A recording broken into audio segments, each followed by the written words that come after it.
Olá, minha gente, sejam todos muito bem-vindos, sejam bem-vindas a mais um Fala Sodré, transmitido no Facebook, no Instagram e no canal no YouTube. Se você não fez a inscrição no canal no YouTube, por favor, faça hoje, faça agora. Lado direito, no cantinho direito, aquela lupa, escreva lá, UBA News. Vai aparecer para você inscrever-se, clica no sininho e clica em todas. Para me seguir no Facebook, UBA News, seguir. E no Instagram, Fala Sodré, @Fala Sodré, vamos juntos. Estamos com quase 1 milhão de visualizações do canal no YouTube e passamos de 8.100 inscrições. Maravilha, muita gente me seguindo no Instagram e também a mesma coisa no Facebook.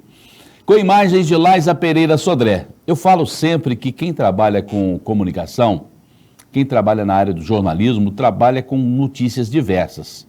Notícias alegres, notícias tristes, que nós chamamos na linguagem do jornalismo de notícias frias, notícias quentes, né? Que é aquilo que é factual, aquilo que não é factual. Mas hoje, por exemplo, o BA vive uma emoção, principalmente a torcida imoreína, os torcedores, os desportistas de uma maneira geral, aqueles que não são imoreínos, mas estavam torcendo por uma ascensão do clube à Série A, né? O grupo de elite do futebol mineiro, isso aconteceu depois do empate em 0-0 do Mamoré com o Norte. O Aimorés foi ao grupo de elite do futebol mineiro em 2025. Vai disputar agora no sábado e na quarta-feira o BA e depois Betim, quem é o campeão desse grupo de acesso. Então, o Aimorés está comemorando o fato de estar no grupo de elite. A notícia triste é que um tricolor acabou nos deixando aqui de forma prematura, como diria Rolando Boldrin, foi embora antes do combinado, nosso Tista Calçado. Ele estava internado, foi submetido a uma cirurgia e acabou não resistindo. Depois da cirurgia, tive até informação que ele estava melhor e tal, estava se recuperando bem, mas teve uma recaída, não resistiu. Está sendo velado no cemitério municipal de Ubá e o sepultamento vai ser amanhã, às 9 horas da manhã, segundo informações do Marcio Calçado, seu irmão, do Geraldinho, ex-vereador. Recebi essas informações aqui no WhatsApp. Bom, falando de coisa boa e falando de gente vencedora, de pessoas que venceram na vida e estão vencendo na vida, e traz aqui um exemplo de vida para os nossos internautas. É um presente do professor Joaquim, trouxe para a gente, perguntou se eu tinha interesse na entrevista. É claro que eu tenho interesse em conhecer a história da Marcela. Marcela, bem-vinda, muito obrigado pela sua presença. Muito obrigada, Sodré, muito obrigada, professor Joaquim. Aqui nos bastidores, nos assistindo, é um imenso prazer vir passar umas férias e poder compartilhar um pouquinho da nossa história. Eu que estou imensamente honrada, muito obrigada. Muito obrigado pela sua presença, muito honrado também em conhecê-la e conhecer a partir de agora, junto com os internautas, a história de uma pessoa vencedora, que é meio cigana, né? A sua vida é meio cigana, não é isso? É, um pouquinho. Desde quando nasci, já não fiquei aonde nasci, né? Nasci em Abaeté, depois mudei para Tocantins. Enfim, a gente pode contar um pouquinho dessa trajetória aí meio cigana. Abaeté, eu creio que é uma cidade pequenininha. É, bem petitinha, perto de Belo Horizonte, acho que é onde o pessoal mais conhece, mas é uma cidade bem pequena, assim. Acho que Ressaquinha... Ressaquinha é uma cidade também próxima, uma cidade maiorzinha, mas meu pai é de Abaeté, então é a origem do meu pai. Lá ainda tenho tios e tias e primos em Abaeté, meu pai ainda volta constantemente lá. Tem raízes lá? Ainda temos raízes lá. Mas os seus pais moram em Tocantins. Mas meus pais moram em Tocantins. Minha mãe é tocantinense, né, garrucheira. Eu sou a única dos 3 filhos que nasceu em Abaeté, na cidade do meu pai.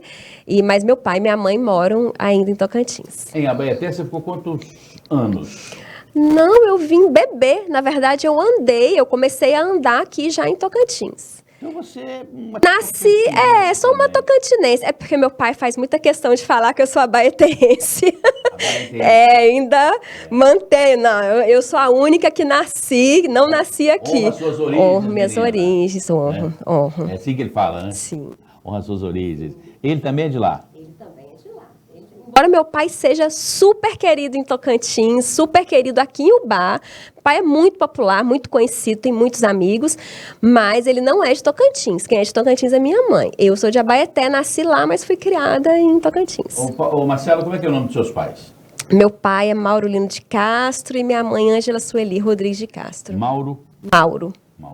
Isso. Mauro Lino de Castro. Isso. O professor Joaquim falou que é, sim, da prateleira de cima. Ele é muito. Meu pai é uma pessoa muito. Minha mãe também é uma pessoa muito inteligente, mas meu pai é uma pessoa muito sábia, de verdade. Marcela, você nasceu em Abaeté, na sua infância Tocantins, e saiu cedo de casa? Eu estudei desde sempre, desde a educação infantil, em escola pública, né? Lembro do pingo de gente, quando eu falo, me vem à memória o uniforme de shortinho vermelho, blusinha branca. As minhas maiores amigas, né, são dessa época e são até hoje, né? Nossos laços de amizade. Conseguiram a manutenção? Sim, tá cada uma num canto, mas estamos ainda muito ligadas, muito conectadas. Depois de lá, fui estudar em escola pública também em Tocantins. Fiz o início do ginásio em Tocantins, depois vim para o Senador Levindo Coelho, aqui em Ubá.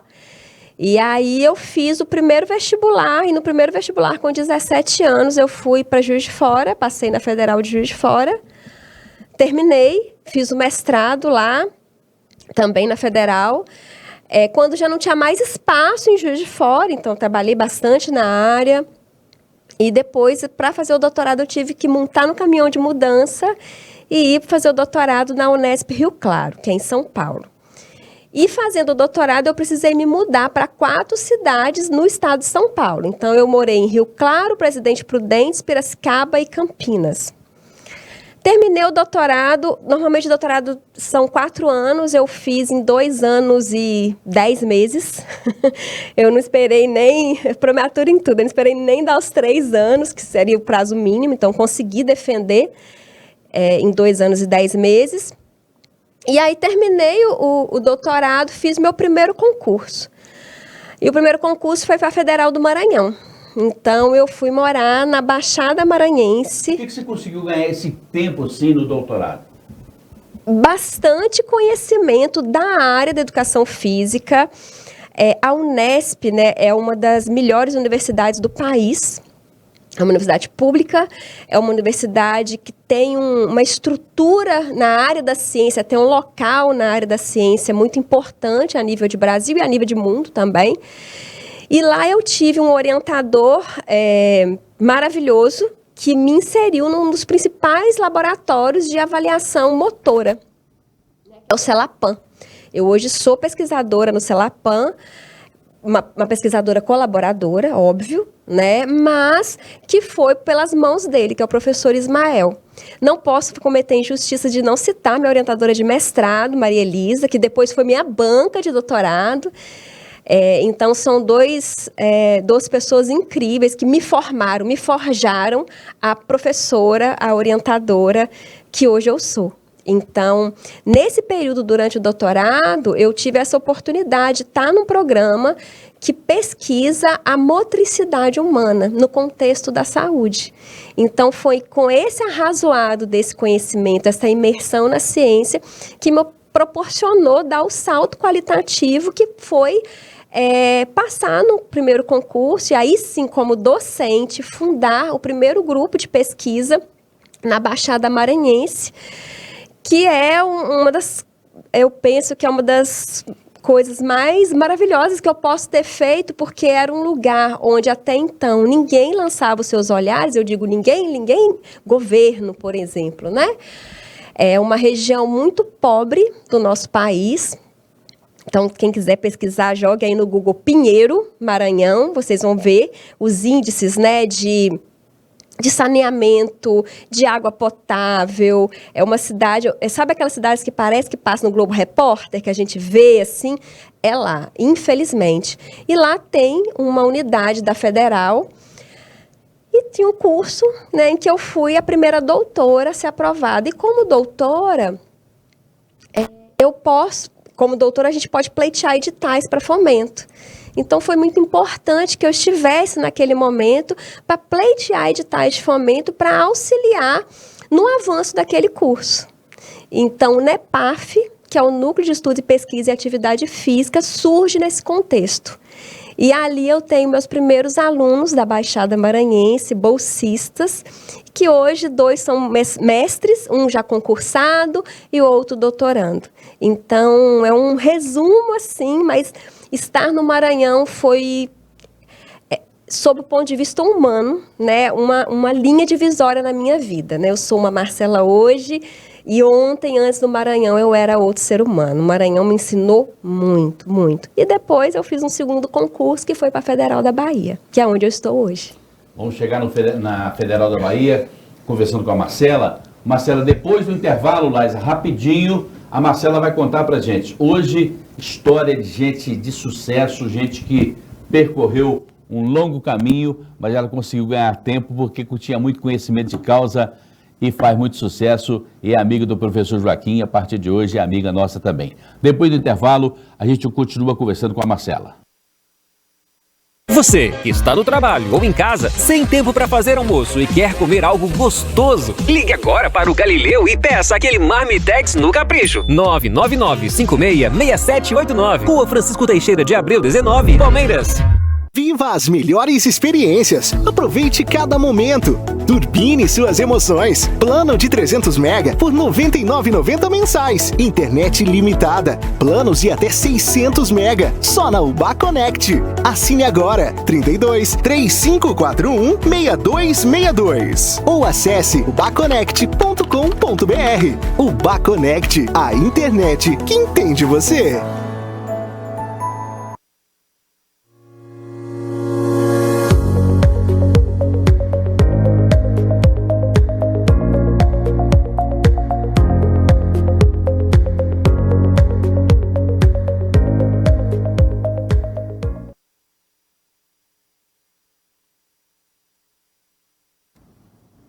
De volta, minha gente, nós estamos ao vivo conversando com a Marcela Rodrigues de Castro. E hoje ela está na Bahia. Abaeté, Tocantins, depois você foi...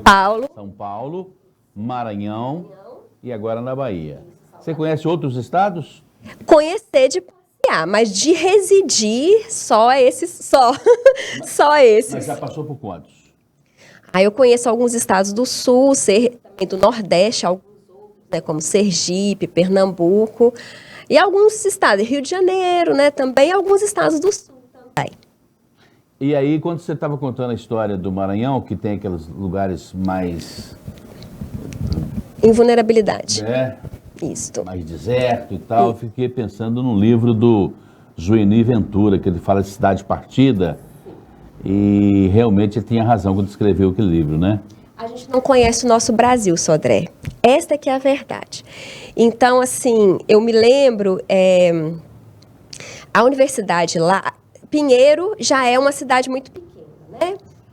A universidade era já numa área bem rural. E assim, eu lembro que eu ia trabalhar eu gosto de me vestir bem formal, eu sempre fiz isso. E eu lembro das pessoas me olhando assim, falando, nessa louca aqui andando nessa estrada, enfiando salto, eu tava com meu escarpão no barro. E eu tinha na minha cabeça uma coisa que assim, eu queria que os meus alunos me vissem e projetassem assim, eu quero estar no lugar dela. Ou, no mínimo, estar sendo colega dela de trabalho. Então, momento nenhum, saía da minha cabeça que eu deveria me vestir diferente por estar numa cidade de alta vulnerabilidade. Pelo contrário, ali, para mim, era onde eu precisava colocar a minha maior energia. E foi num momento muito desafiador na minha vida que eu estava passando um problema pessoal muito grave. E na maioria das vezes eu estava lá em Pinheiro sozinha, porque para chegar em Pinheiro, e ninguém mora em Pinheiro, essa é uma história, uma parte interessante de contar. Coloquem aí no Google e pesquisem Pinheiro, Maranhão, que todos vocês que estão assistindo vão entender do que eu vou falar agora. A maioria dos professores e profissionais não moram em Pinheiro por conta da estrutura. Por exemplo, se você comer uma pizza, você vai comer com certeza com cheiro de esgoto, porque é esgoto a céu aberto, não tem saneamento básico. Nem São Luís, que a capital tem, é fossa. né? Foi a primeira vez que eu conheci fossa, assim, na minha vida. Que no meu prédio tinha limpeza da fossa, tinha os carrinhos que iam limpar a fossa. Mas então eu morava em São Luís, eu pegava meu carro, eu dirigia 40 minutos até estacionar para pegar o ferryboat. Então eu pegava o ferryboat, 2 horas de ferryboat. São Luís é uma ilha, então eu atravessava para o continente, aportava no Cujupe. No Cujupe eu pegava uma van, ou um carro, ou o que fosse possível pegar, mais 80 quilômetros de estrada de chão. Isso eu saía 10 horas da manhã em casa e chegava lá em Pinheiro para dar aula às 6 horas da tarde. Na verdade, eu chegava umas 5h15, 5h30, já pronta para dar aula, tirando poeira, né, da estrada. Ia correndo para o restaurante universitário, comia e já entrava em sala de aula. Eu dava aula à noite, o curso é à noite. Então, eu dava aula 18 às 10 horas. Voltava para casa, nós, alguns professores, alugávamos uma casa que, como eram poucos professores, a gente fazia rodízio. Então, quando eu estava chegando, os professores estavam indo embora. Então, eu ficava sozinha naquela casa. E aquelas casas, assim, não tem forro. Então, o único lugar que tinha forro era o quarto que eu dormia. Então, você via os ratos andando assim. De vez em quando você via uns bichos que você nunca viu na face da terra. E Pinheiro é uma cidade pantanosa. Então, tinha época que estava pantanoso. Então, você via os búfalos, né, mudando de lugar. Em algum momento você, lá no seu interior, assim, Não. Você pensou assim, uma doutora nesse... Nem me passou pela cabeça. Não. Na verdade, eu recebi várias propostas de amigos meus que estavam, na época, em direção de universidade privada em Juiz de Fora. Vem pra cá, eu te arranjo... Não quero. Eu tô aqui por algum propósito. E eu aí, tenho uma missão aqui. Com toda certeza. E aí, para voltar, era pior ainda, porque eu terminava a aula à noite, eu tinha que voltar no dia seguinte, porque eu tinha que estar na unidade em São Luís para o mestrado. Então, isso tudo a gente que paga. A universidade não pagava o nosso translado. Então, já me buscaram de moto. Como diria meu avô, você estava quase trocando cebola. Totalmente. Aí, já me buscaram de moto, já me buscaram de carro, já me buscaram de bicicleta na casa para me levar para a rodoviária, para eu pegar a van de novo, isso 3 horas da manhã. Para pegar o ferryboat, 2 horas, eu chegava amanhecendo em São Luís. Pegava meu carro, dirigia 40 minutos de volta, trocava de roupa, tomava um café e ia para a unidade de São Luís. E aí, essa sua pergunta, se em algum momento eu pensei em desistir, não. E eu me lembro um momento, assim, que eu estava num sofrimento muito grande mesmo, assim, na minha vida pessoal. Imagina, e eu passei isso me mudando, eu não conhecia ninguém. E eu lembro que eu pensava assim, gente, eu não vou conseguir conquistar amigo nenhum aqui. Porque eu tô na fase tão triste da minha vida, que como é que você conquista amigos? Ninguém queria aproximar de mim. Exatamente. E eu me lembro que nesse momento eu lembrei de uma palestra que eu havia assistido do Haroldo Dutra. Ele passou uma situação semelhante, em que ele falava assim, eu preciso florescer aonde Deus me plantou. E eu decretei aquilo para minha vida. Eu ajoelhei naquela casa sem forro, com os bichos passando assim, tudo em cima. Eu não posso produzir tristeza para ninguém. Não, e eu lembro desse momento que eu ajoelhei e falei assim, o negócio é o seguinte... O negócio é o seguinte, é uma DR. É uma DR agora. O senhor me plantou nisso daqui e o senhor vai tirar na hora que tiver que tirar. Então eu vou florear. Já que eu fui plantada aqui, pois bem, naquele dia, eu virei à noite fazendo uma planilha de planejamento do Excel para 5 anos. Eu tinha uma meta de curto prazo, que era de 3 anos, então coloquei para mim, eu acho que eu devo ficar aqui. O concurso estava muito difícil, era a época de 2015, aquela época da crise do Brasil, todo mundo falava para mim, cara, vai, porque sabe Deus quando que vamos ter outro concurso, e realmente demorou a ter outro concurso. E aí, então eu fiz um planejamento de 5 anos, de 3 anos, de 5 anos, metas para chegar, para que eu focasse naquilo ali. Falei, isso aqui para mim, 3 anos eu tenho que construir isso, 5 anos eu tenho que construir isso. Quando chegou a 1 ano e meio, eu já tinha feito tudo. Se fizermos analogia aqui na Fórmula 1, você ia botar o Ayrton Senna no bolso. Quando chegou, exatamente, chegou a 1 ano e meio, eu falei, e agora, José? Naquele dia, assim, uma semana depois, uma amiga me mandou o edital, que era o concurso da UFBA, e uma área super difícil. Uma área, só pelo nome você já tira, biomecânica. E aí eu virei para ela e falei, mas eu não sou dessa área. Aí ela falou, e aí assim, é interessante como parece anjos, né? Que ela falou assim, formação e educação física. Você é formada em educação física? Não é? Pronto. Tome isso como verdade. Eu internalizei isso como verdade. Falei, ok. E assim, Eu era a única candidata que não era verdadeiramente da área da biomecânica. E aquela história, quando você entra num tatame, eu já fiz artes marciais, e quando você entra no tatame e você não é faixa preta, você luta com faixa preta, a obrigação é de quem? É dele. É. E foi assim que eu fui. Você é uma espécie de franco-atirador, né? É isso. E foi nessa perspectiva que eu fui. Bom, eu vou competir comigo, e competir com faixa preta é até injustiça. E eu passei em primeiro lugar. Era só uma vaga. Você é superdotada? Não, eu sou super esforçada. É, também sou muito esforçado.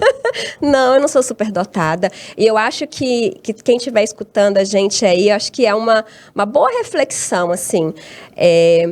Muita gente olha as pessoas que conseguem as coisas, né, que você gostaria, e pensa isso, mas ela é superdotada. Quando a gente vê alguém já com tudo construído, não imagina as noites que eu virei estudando, as noites que eu virei rasgando a folha, porque eu não quero mais esse negócio. Aguento mais ver esse livro. Isso. Então, assim, atrás de alguém que você fala, é superdotado, tem alguém que já ajoelhou muito, né? Que já ralou muito, que tem uma trajetória, assim, que talvez é a história, né? Eu vou repetir o que eu repeti anteriormente, que eu falo hoje para os meus alunos. Eu falo muito isso, que o alto da montanha que você quer ver é proporcional à caminhada que você está disposto a realizar.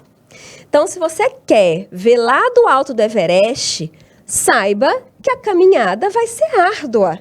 Vai ter ferida no pé, vai ter dor no joelho, vai ter dor na lombar, vai ter suor, vai ter muita coisa. Não tem problema não querer avistar uma vista daqui, do primeiro platô.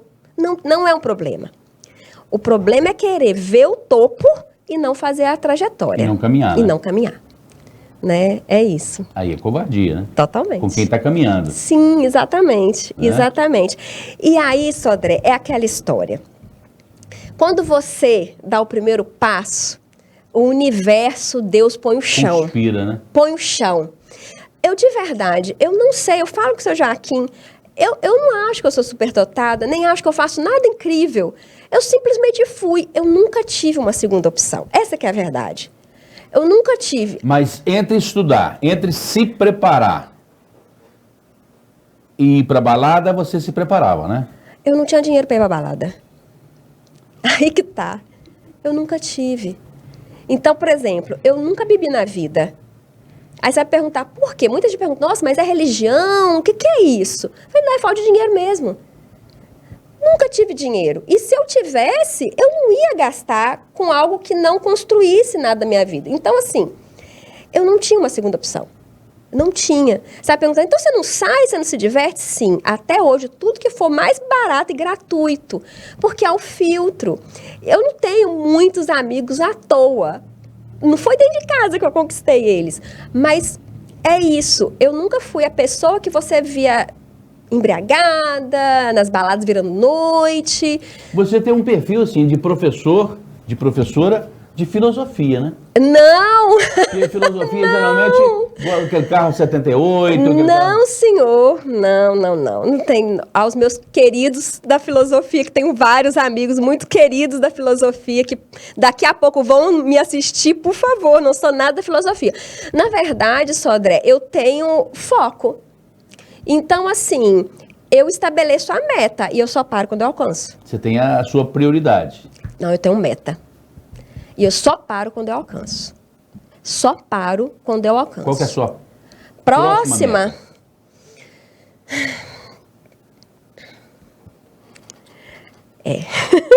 Minha próxima meta é fazer o nosso projeto Fluir Parkinson fluir. Esse é um projeto... me emociona falar porque... Quem está nos assistindo só vai entender se você contextualizar, porque Sim. você é uma pesquisadora. Sim. E você, antes de ser pesquisadora, sempre foi professora de educação física. Isso. Formada em educação física. Sim. E aí você realizou uma série de pesquisas. Sim. E ela me dizia em off aqui que pessoas que não têm assim muita atividade física, sedentárias, que correm um risco danado, inclusive de morrer. Inclusive de morrer. Isso não é um dado meu, né? Vou começar de trás para frente. Isso não é um dado meu, isso é um consenso na literatura, né? Existe um risco mesmo de morte proporcional ao sedentarismo. Isso é muito verdade, né? Hoje, o sedentarismo, muito mais do que, por exemplo, a obesidade, é uma das maiores causas mortes do mundo, né? Por quê?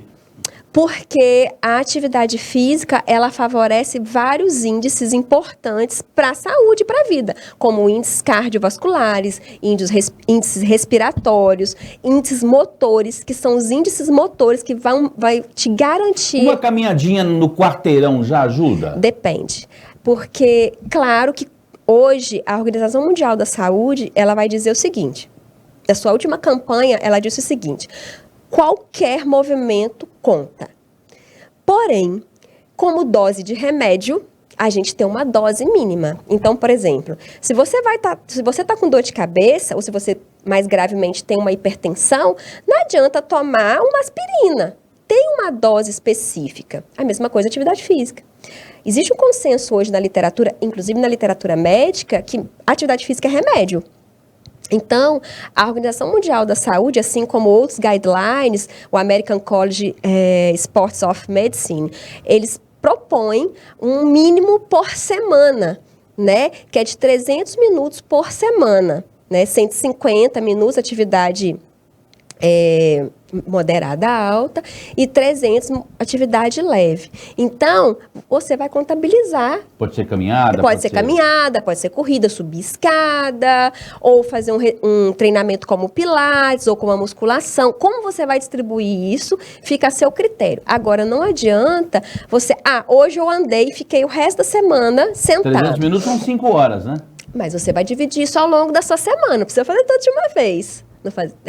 Importante. E tem um dado muito interessante, que é o seguinte: se você fica, esse é o dado que mais me amedronta. Se você ficar sentado ao longo de 8 horas consecutivas, e o nosso trabalho hoje, né? Mas não sei se você, mas eu fico. Muito sentado. Não adianta qual atividade física você fizer. O dano cardiovascular provocado pelas 8 horas consecutivas é irreversível. Então, irreversível. Então, qual que é a proposta? Qual que é a orientação? A cada hora sentado, levante e fique 10 minutos em pé. Existem escolas, somente escolas britânicas, que ao lado da carteira dos alunos na escola tem um púlpito. Então, toca um sinal a cada hora e eles ficam em pé, levam um caderninho, ficam em pé e leem a tarefa, ou fazem a tarefa por 10 minutos, pelo menos em pé. Por causa dessa orientação, desses guidelines.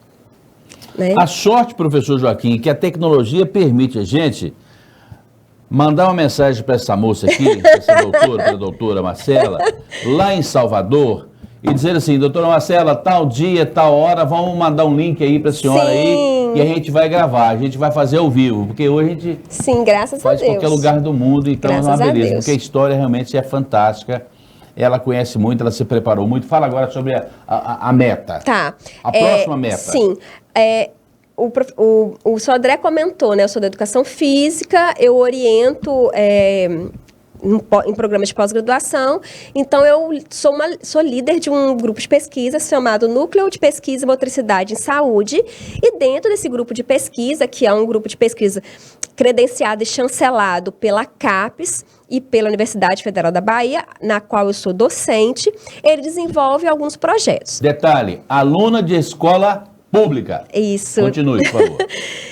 E dentro desse grupo de pesquisa, e temos vários colaboradores, professores do Brasil, meus alunos queridos, meus colegas da UFBA, que com certeza vão escutar essa entrevista e preciso mencioná-los, porque ninguém faz nada sozinho, a gente sabe disso. Equipe, né?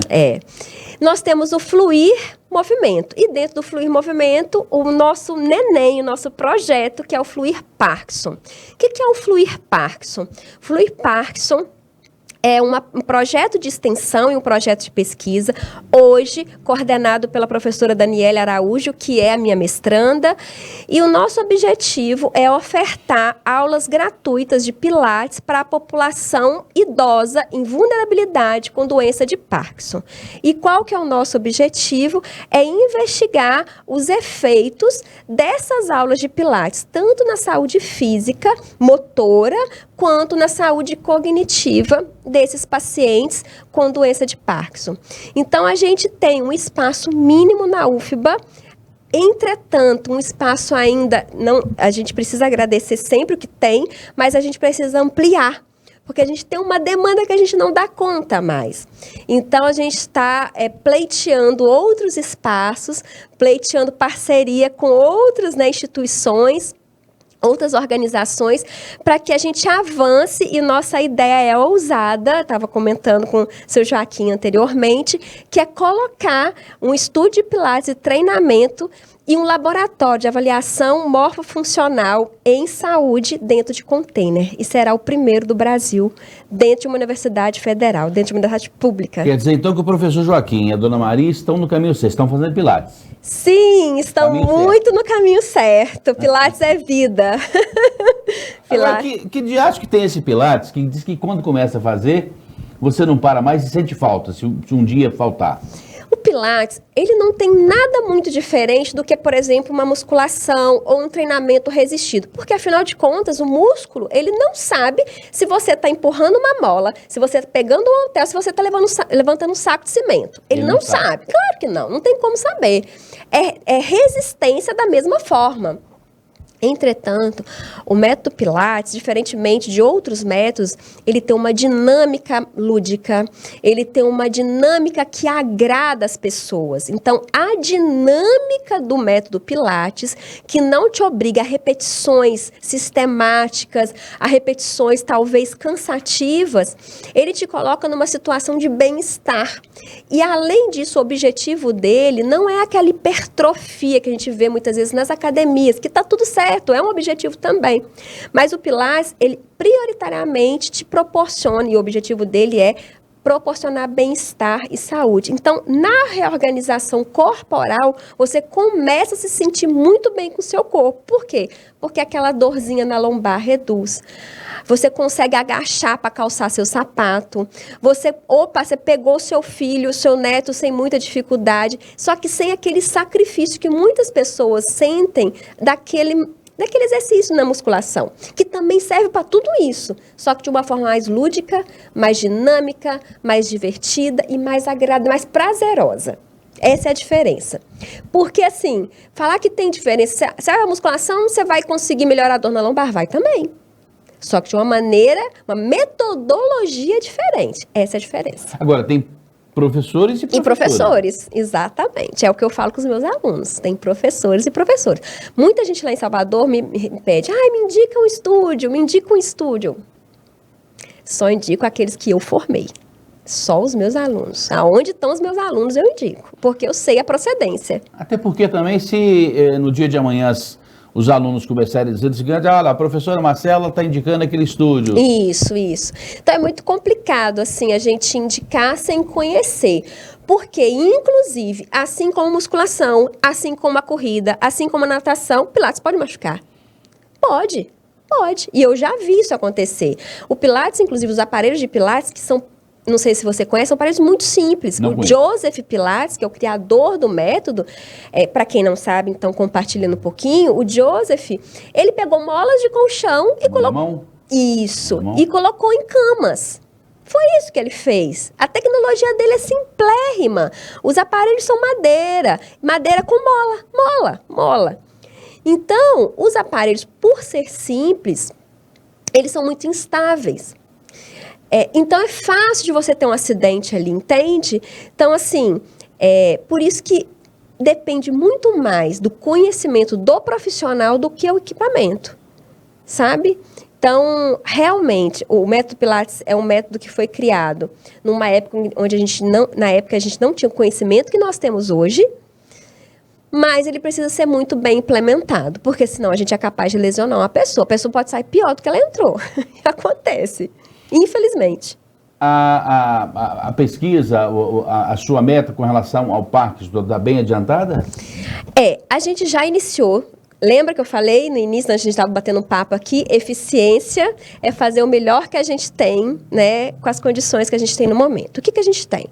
A gente usa um estúdio que não é da nossa unidade, que graças a Deus a gente sempre teve as portas abertas, que na Escola de Dança da Universidade Federal da Bahia. É um espaço compartilhado, não é um espaço assim que é nosso, mas é um espaço que é cedido a nós. Nós já iniciamos com a primeira turma esse ano, só que se a gente não conseguir um espaço, corre-se o risco desse projeto acabar no próximo ano. Não é o que a gente quer. E o apoio do governo federal? Então, é muito complicado, Sodré. Assim, dentro de uma universidade existem... É uma universidade, né? Existem N projetos. Eu, como docente, o que eu posso fazer? Eu posso pleitear editais. Todos que eu pleiteei, eu consegui. Só que ainda não consegui um edital com um valor muito importante, o suficiente, por exemplo, para construir um lugar para a gente. Aliás, construir lugar em espaço federal, acho que todos sabem a dificuldade que é a licitação. O nosso vice-reitor, ele foi muito simpático à nossa proposta. Nós propusemos a ideia do container num espaço que é subutilizado lá na UFBA. Nós já recebemos uma sinalização que ok. Entretanto, agora é conseguir o container, a adaptação do container, os equipamentos. Então, assim, um passo de cada vez. A simpatia da reitoria para isso a gente conseguiu, para a utilização do espaço que a gente precisa para colocar um container, né? E, além disso, a gente tem uma proposta de sustentabilidade. Na medida que eu não construo, né, eu não abalo a natureza, por exemplo, com o que a gente sabe, cimento, tijolo, toda a parafernália para uma construção, isso impacta negativamente o ambiente. Um container, o contrário, eu estou tirando lixo do ambiente, porque não é um container novo, é um container reutilizável, né? Então, a gente pretende usar placa solar. Esse container não esquenta? Ele não é... Na verdade, se a gente tiver a climatização, não. Né? Então, aí é minha ideia de ter um ar-condicionado. Então, a gente vai precisar de dinheiro para isso tudo. Então, eu com os meus colegas, né, que somos 3 grupos de pesquisa que trabalham de maneira articulada, que é o Motriz, o LAFES e o GEFET, do professor Tiago, do professor Vitor e eu. A gente pagou do próprio bolso uma arquiteta. Eu ia perguntar agora, se sai do bolso alguma coisa. Teve que sair. Dessa vez teve que sair, mas tudo bem. Nossa querida Yasmin fez um preço, que a nossa arquiteta fez um preço super bacana, por entender a importância. Então, esse projeto já está em construção, assim, arquitetônico, que é para a gente, colocar debaixo do bolso e ir batendo. Inclusive, quem estiver ouvindo aí, gostar do projeto, venha falar conosco.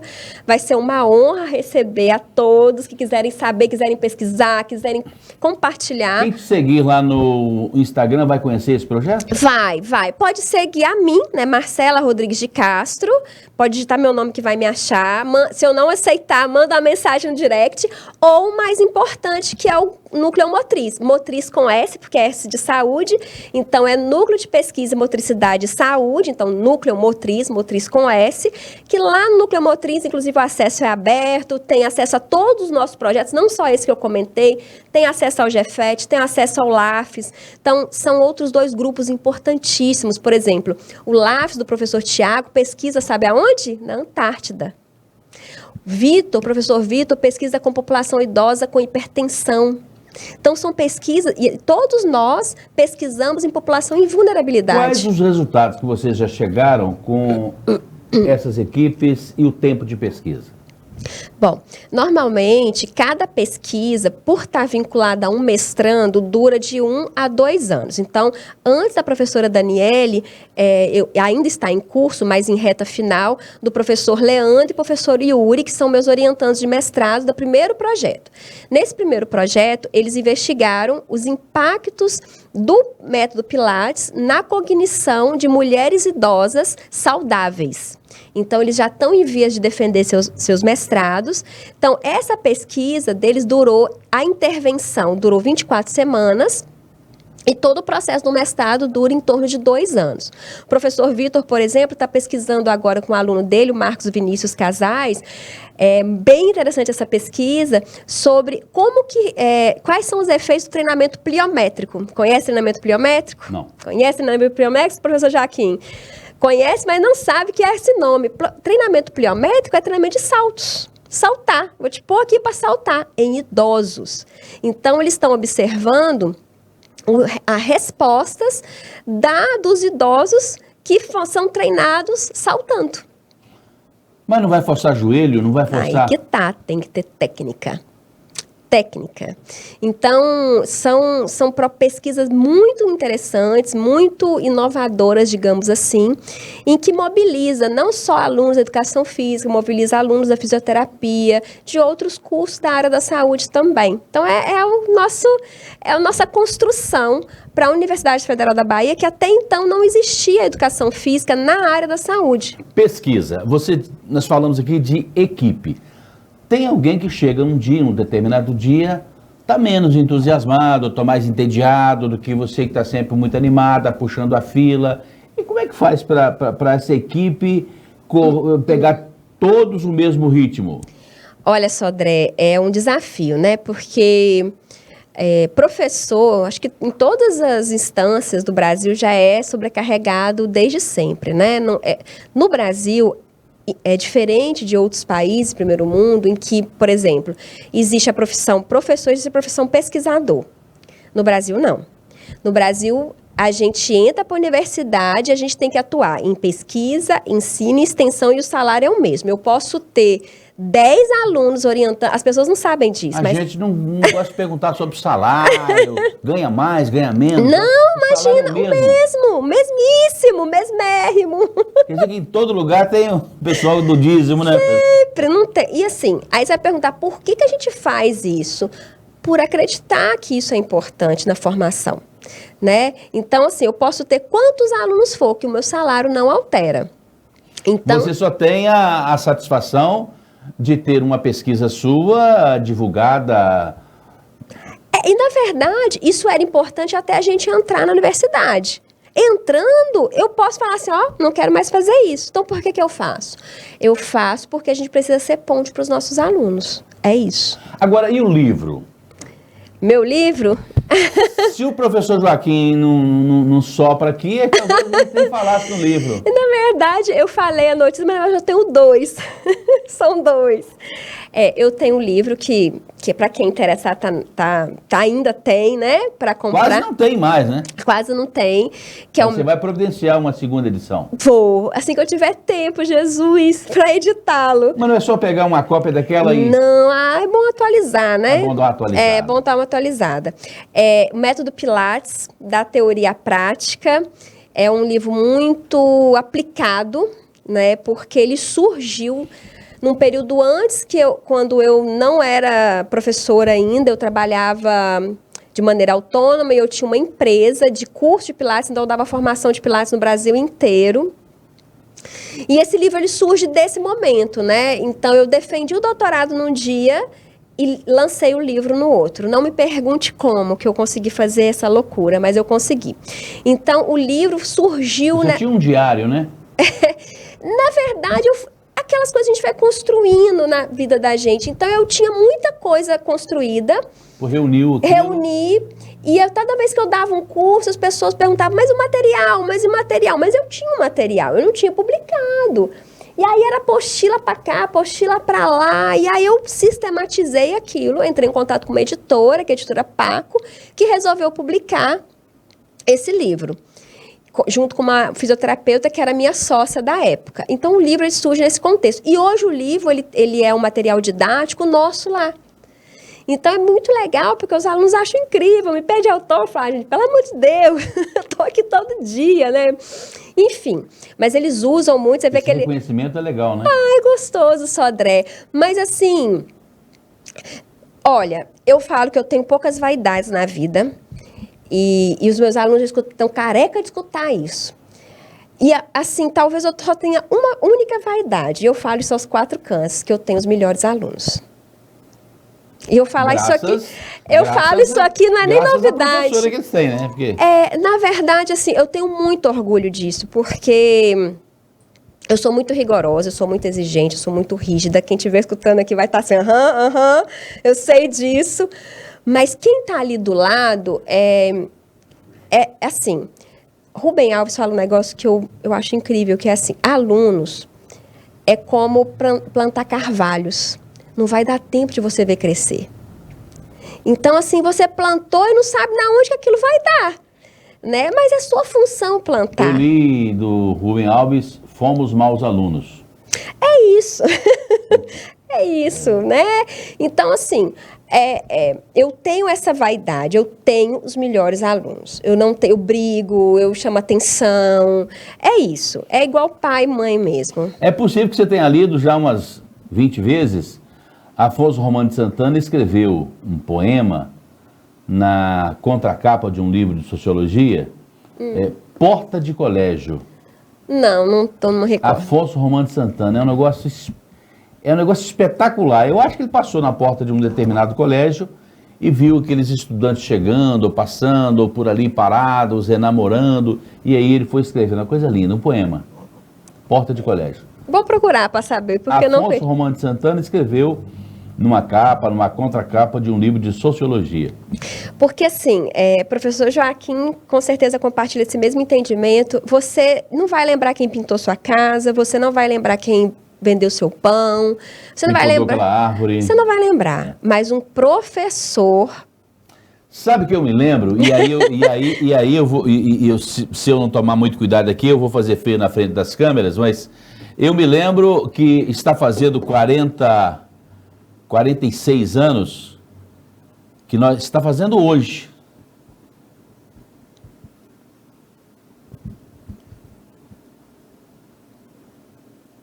Que nós chegamos do Pão de Ló aqui, e eu me lembro do padeiro. Eu lembro da cara do padeiro, assim. Aquele padeiro que chegava com aquele embrulho de pão e jogava na... Padeiro, assim, 5h40, 10:45 da manhã, ele jogava o pão. E eu me lembro do padeiro, você acredita? Menino, a gente não conhecia boa. pão, né? Não, a gente não conhecia pão. Eu lembro daquele padeiro. Hoje eles roubam o padeiro, roubam a bicicleta, hoje roubam tudo. Roubam tudo. Verdade. Eu lembro do padeiro. Eu tinha vontade de saber se aquele padeiro é vivo, rapaz. 46 anos. Esse padeiro tinha uns 20 e poucos anos na época. Quer dizer, tem chance do... E ele pedalava, né?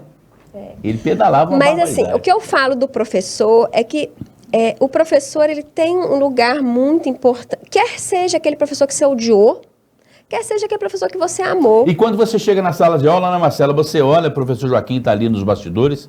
Quando você chega na sala de aula, não sei se no primeiro dia, no segundo, mas na primeira semana, você fala assim, vai dar frutos, aquilo ali, não sei... Mas aquele aí vai dar frutos. Não é assim? Sim, e alguns a gente se surpreende. Você acha que não vai dar em nada e de repente aquele menino desabrocha, assim, sabe? Isso é muito legal. E para quem não sabe, agora eu voltei aos bancos da escola. Eu também sou aluna, então eu faço fisioterapia na mesma instituição que eu trabalho. E é muito legal estar do outro lado, porque a gente ressignifica a nossa docência. Pelo seu papo, pela sua cara, você vai demorar algumas décadas deixar de ser aluna ainda, né? Porque é isso, Sodré. A gente nunca para de ser aluna. Eu não sei, eu tenho essa sensação. A gente não para mesmo, porque é contínuo. Até porque, enquanto eu formo meus alunos profissionais, eles me formam enquanto professora. Não é uma situação... E cada vez que você entra na sala de aula, a gente aprende mais, né? Muito. E isso não é um clichê, isso é muito verdade. Porque assim, se eu ensinar da mesma forma que eu sou formada há 21 anos, acredita? Há 21 anos. Se eu ensinar hoje, como eu ensinava lá no início, os alunos de hoje não são iguais. Então, eu preciso mudar as minhas estratégias pedagógicas. Porque hoje é tudo... Qualquer coisa é mais interessante que você sentar numa aula e assistir uma aula convencional. O celular é muito mais interessante, a internet é muito mais interessante, a inteligência artificial está aí e não vai embora. né? Não é uma competição, não é para a gente superar a inteligência artificial, mas é para saber fazer bom uso, é para saber atualizar as minhas estratégias de idade pedagógica com os meus alunos. Eu preciso ter um diálogo alinhado. Tem que ter uma força sobrenatural para lutar contra todas essas... Eu acho que não é lutar contra. Essas opções aí. Eu acho que é jogar junto. Né? Eu acho que é jogar junto, não é lutar contra. Eu preciso ter um diálogo alinhado, eu preciso saber do que os meus alunos gostam, do que eles estão vendo. Né? Às vezes eles falam gírias, eu falo, gente, o que é isso? Por isso que está sendo bom estar sentada como aluna. Porque eu estou convivendo com menino de 20 e poucos anos. E aí são os meus alunos, inclusive, a faixa etária dos meus alunos. Então, eu estou escutando coisas, por exemplo, uma coisa trivial. Até então, para mim, usar PowerPoint, que é uma ferramenta do Office, era sim a coisa mais... Hoje eles só usam Canva, por exemplo. Eu falo, e eles não sabem nem o que é PowerPoint. Eles mandam assim, mas eu não sei usar... Eles perguntam para mim, que aplicativo que é esse, Marcela? Os meus colegas da fisioterapia. Então, a gente precisa andar junto. A gente precisa caminhar junto e não ir contra, né, a inteligência artificial, porque ela é caminho sem volta, ela não vai embora. A educação não sei se é a única, mas é a principal ferramenta para mitigar a violência que está aí estampada, né? Ai, eu não sei se para mitigar a violência, sabe, Sodré, mas eu penso que no Brasil, assim, e parece muito, assim, romântico isso que a gente fala, né, sobre a educação, mas se ela não for um único caminho, ela é pelo menos um dos bons caminhos, né? Porque é fato que, por exemplo, não tendo vindo de uma família abastada, que é o meu caso, é fato que talvez eu iria para um caminho muito torto, né? E foi a educação que me proporcionou o caminho que eu trilhei. Claro que meu esforço também, mas meu avô falava muito, meu avô, pai da minha mãe, falava muito: conhecimento não ocupa espaço. E é isso, né? Então, todo mundo me pergunta, por que você está fazendo segunda faculdade? Eu falei, nem eu sei, mas eu respondo, conhecimento não ocupa espaço. Então, enquanto a gente está ali focado na nossa formação, a educação não é só aprender a ler, a educação não é só aprender a construir um prédio, não é só prescrever uma atividade física. A educação implica na formação de um ser humano. Porque quando você aprende um ofício, dificilmente você vai aprender um ofício, só o ofício. Você está ali formando pessoas. O professor, ele carimba no aluno os seus bens e os seus males. Você querendo ou não. Quem está ouvindo, vocês podem lembrar aí da professora do primário, vocês vão lembrar. Você parar para pensar qual foi a minha primeira, vocês vão lembrar. Falando, ela foi horrível ou ela foi ótima? Você se lembra da sua primeira? Lembra, Adelaide. Sem pensar duas vezes. Tocantins. Tem o rosto dela na minha frente. Ela dava beliscão? Não, ela era ótima. Ela era querida. Então, assim, a gente lembra, não tem como. E isso fica impregnado na gente, tal como fica impregnado a formação que os nossos pais nos dão. A gente pode não querer, mas fica impregnado. E em algum momento que aquilo for acessado, isso vem. Entendeu? Você é otimista com relação ao Brasil, com relação ao mundo? Sou. É otimista? Sou. Sou muito otimista. Na verdade, eu sou muito otimista. Eu não sou poliana, não sou romântica. Eu sou muito pé no chão. Mas você enxerga Enxergo. E se a gente não enxergar, a gente não anda, né? Na verdade, é isso, assim. Mas, assim, respondendo a sua pergunta, eu sou otimista, mas eu sou realista. Eu tenho muita noção até onde meu braço pode alcançar, né? E o que eu preciso fazer para que aquela meta que eu quero, eu alcance. Então, assim, ser pessimista eu acho um caminho muito ruim, muito triste, né? Ser poliana demais também não é muito legal, porque uma coisa é sonhar, outra coisa é delirar. O que é poliana? Poliana é delírio, né? É delírio. Uma coisa é você ter sonhos, você ter planos, outra coisa é ter delírio. Delírio é quando você... Está fomentando aquilo que você sabe que não vai acontecer. Exatamente. Então, assim, planejar é você sentar e falar, bom, o que eu quero, como que eu vou e o que eu já tenho para. Ah, mas tá longe. Não importa, eu vou. Ah, mas não sei como é que eu vou. Traça metas. Né? Eu tenho um colega que todo semestre, colega de trabalho, quando começa o semestre, eu com meus planos, né? Começa o semestre na UFBA. Ele fala assim, mas como é que você vai fazer isso? Eu falo, não sei. E ele termina o semestre falando, como é que você fez isso tudo? Também não sei, né? Eu não sei. Fiz. Só sei que foi assim. Só sei que foi assim. E é assim mesmo. E é assim mesmo. Porque assim, existe uma diferença entre você ser pessimista e ser acomodado. Porque o pessimismo é ótimo para quem não quer trabalhar. Vou fazer duas analogias para você. Você falou sobre os 300 minutos e eu estou com isso martelando aqui. São 5 horas. Já criei um trauma. Não, acho que um desafio, talvez, Sim. né? É um desafio. Mas acordar cedinho com esse friozinho que demorou o inverno chegar, na verdade, né? 10 graus, 10, 11 graus fez agora. Sair debaixo do edredom 6, 7 horas da manhã para fazer uma caminhada. Não é fácil não, né? Dorme com a roupa de treinar, põe o tênis já na beirada da cama e só saia. Diminui o frio, né? Diminui o frio. Começa a andar. Eu acordo às 4 horas da manhã. Só que eu moro numa cidade que não tem frio. Sempre 4 horas? Todos os dias. Julho, agosto, dezembro? Inclusive sábado e domingo. Eu acordo às 4 por quê? Porque eu preciso de um tempo para treinar e preciso de um tempo para estudar. Então, eu começo a trabalhar entre 7 e 7 e meia. Treinar o quê? Bicicleta? Eu faço algumas coisas, né? Sozinha? Sozinha. Eu malho, faço tecido acrobático. Inclusive, eu faço parte de uma companhia, a gente apresentou uma peça, um espetáculo semana passada. Eu nado, eu pedalo, eu faço yoga. Você é muito exigente também com a sua alimentação? Não sou neurótica. Tipo, se eu tiver que sentar aqui e comer uma barra de chocolate, eu como. Pizza? Só para socializar. Eu não como, não é por nada. É porque eu não gosto, não é minha preferência. Mas assim, sentar e comer um bolo, eu adoro bolo. Nossa, Deus, comendo esse bolo aqui, amanhã eu vou ter que acordar às 2 horas da manhã, porque... Não, assim, não é Entenda, não é o meu dia a dia que eu vou fazer isso. É uma coisa esporádica. E como é uma coisa esporádica, eu desfruto. Entendeu? Eu aproveito, saboreio. Exatamente. Sente o paladar. Exatamente, exatamente. Então, assim, não é uma coisa que eu sou neurótica. Eu acho que tem que ter equilíbrio, sabe, Sodré? De 4 a 6... Eu treino, né? Eu acordo, aí eu gosto de tomar café com calma. Você toma café antes ou depois? Antes e depois. Antes e depois. Então aí literalmente reforçado, né? Literalmente reforçado. E é claro, assim, não é regra para ninguém. Então, quando eu falo isso, as pessoas, nossa, meu Deus, não, gente, cada um tem um ritmo. E dorme que hora? Eu durmo entre 7h30 e 8 horas da noite.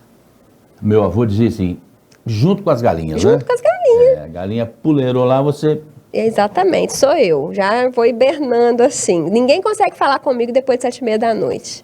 É muito difícil. Por vários motivos. Primeiro, porque eu já estou morrendo de sono, então não consigo mais raciocinar. Seu dia foi frenético? Frenetiquíssimo. E segundo, porque eu já estou querendo dormir. Dificilmente eu atendo o telefone nesse horário. Então, eu desconecto. Só quando agora, igual eu tô de férias, eu tô meio fora do ritmo. Pois é, isso aí que eu ia te perguntar também. De férias, recesso, né? É um recesso. Agora até o dia 5 de agosto, recesso. E aí, nesse recesso, a juventude acorda mais tarde, aquele café com todinho depois e tal, uma televisãozinha, um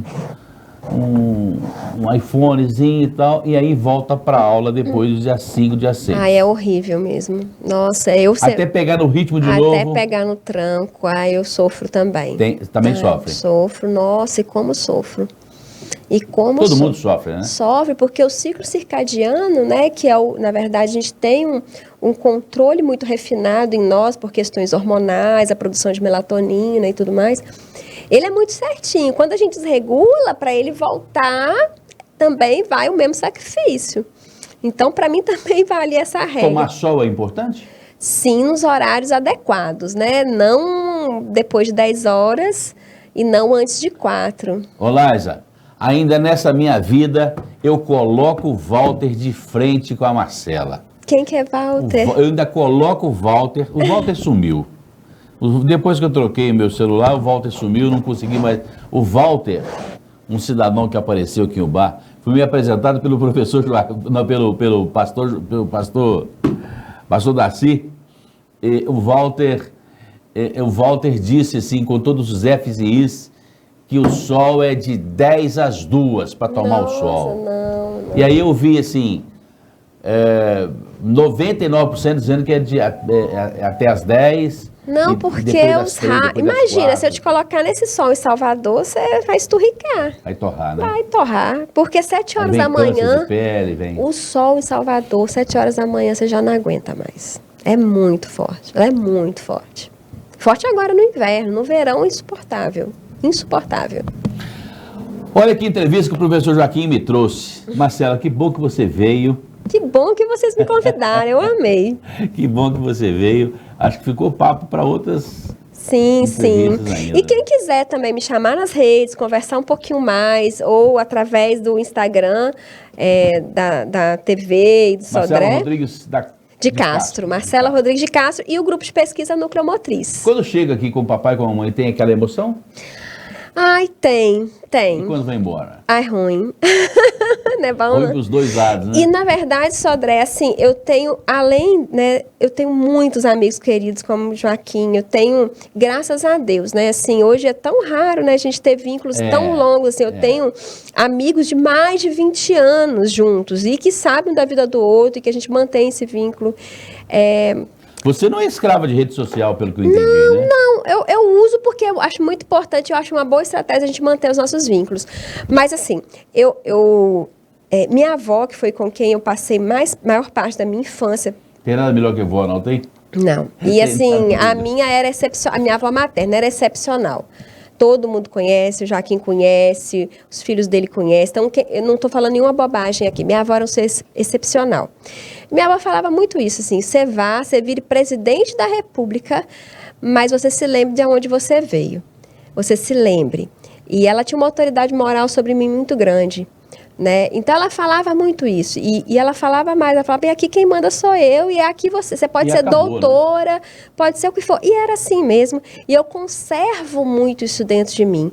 Então, assim, acho que as pessoas dão valor até mais do que eu. Você está em quanto tempo em Salvador, hein? Eu tô lá desde 2017.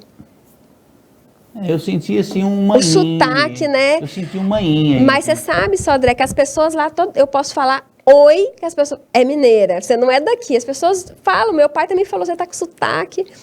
Mas é isso, eu posso ter o título que for, que dificilmente você vai me ver diferente disso daqui. Quem me conhece desde muito nova sabe disso.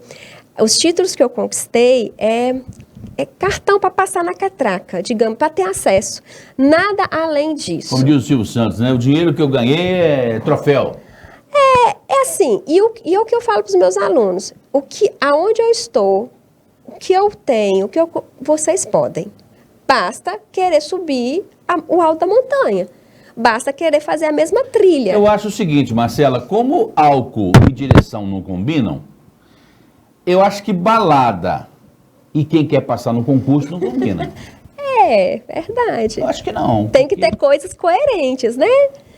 É isso. Mas cada um vai saber qual que é o caminho que precisa traçar. O fato é que, assim, dificilmente você consegue subir num Everest voando, sabe? Passando sem ter etapas. É isso. É proporcional. Você quer coisas gigantes, você vai ter que ter esforços gigantes, né? Isso para tudo na vida. Se você quer ser um excelente atleta, se você quer ser um violinista excepcional, você vai ter que fazer esforços excepcionais. É uma matemática. Tudo que requer excepcionalidade, você precisa fazer um esforço também excepcional. Porque tem coisas que, por mais que eu tivesse dinheiro, você não consegue comprar determinadas coisas com dinheiro. Então, você vai ter que fazer um esforço excepcional também. É isso. Então, a mensagem que eu deixo é isso, assim. Você pode, sim, isso não é um clichê, você pode, sim, conquistar a meta que você quer, desde que você esteja disposto a fazer o caminho necessário para tal. E acabou. E seu nome vai estar lá. Eu nunca, Sodré, pensei assim, eu não vou conseguir. Isso nunca passou. Eu simplesmente vou. É igual meu amigo falou, como que você vai conseguir isso? Não sei, só sei que eu vou. e só sei que fui. E só sei que fui. É assim. Eu sou um apaixonado com o poder da comunicação. Nunca tinha visto a Marcela. A Marcela acho que nunca tinha me visto também. Não, foi um O professor prazer. Joaquim falou sobre a Marcela. A Marcela está aqui e conversaria mais uma hora e meia com Sim, você. certamente. Muito obrigado pela sua presença. Eu que agradeço. Muito obrigada. Muito honrada estar aqui. Quantas vezes me chamar, tantas vezes virei. Muito obrigado. Que os seus familiares possam acompanhar esse nosso bate-papo. E quem for acompanhar esse bate-papo nosso aqui com a Marcela, por favor, faça inscrição no meu canal aí. No YouTube, o Banews, inscrever-se, clica no sininho, clica em todas. No Facebook, o Banews seguir e no Instagram, Fala Sodré. Me seguir aí a partir de hoje. Tocantins, Salvador, Maranhão e por aí. Já vai. estamos interestaduais aí, certeza. Na hora que eu repostar isso aqui, meus alunos vão se amarrar. Carlos Bessa lá no Paraná e por aí vai, né? Marcela, até uma próxima vez. Até. Obrigada, Sodré. Muito obrigado, Marcela. Com imagens de Laisa Pereira Sodré, professor Joaquim, muito obrigado por nos proporcionar esse momento maravilhoso aqui no Fala Sodré. Amanhã, Max Barreto, com o seu violão. O Germano vem também, hein? O filho dele, o Germano, e o seu violão, eles vão fazer um show maravilhoso. Como é que é o nome do show que eles vão fazer dia 30 de agosto? Eu até falei com o Max Barreto que vai ser um dia antes do meu aniversário. Encontros e despedidas. Muito bem. E a banda Camaleões. Eles vão fazer show maravilhoso no Tabajara, sexta-feira, dia 30. Encontros e despedidas. E o querido Max Barreto estará conosco amanhã aqui no Fala Sodré às 7 da noite. Obrigado, pessoal. Sempre por aqui às 7 da noite no Facebook, no Instagram e no canal no YouTube. Valeu.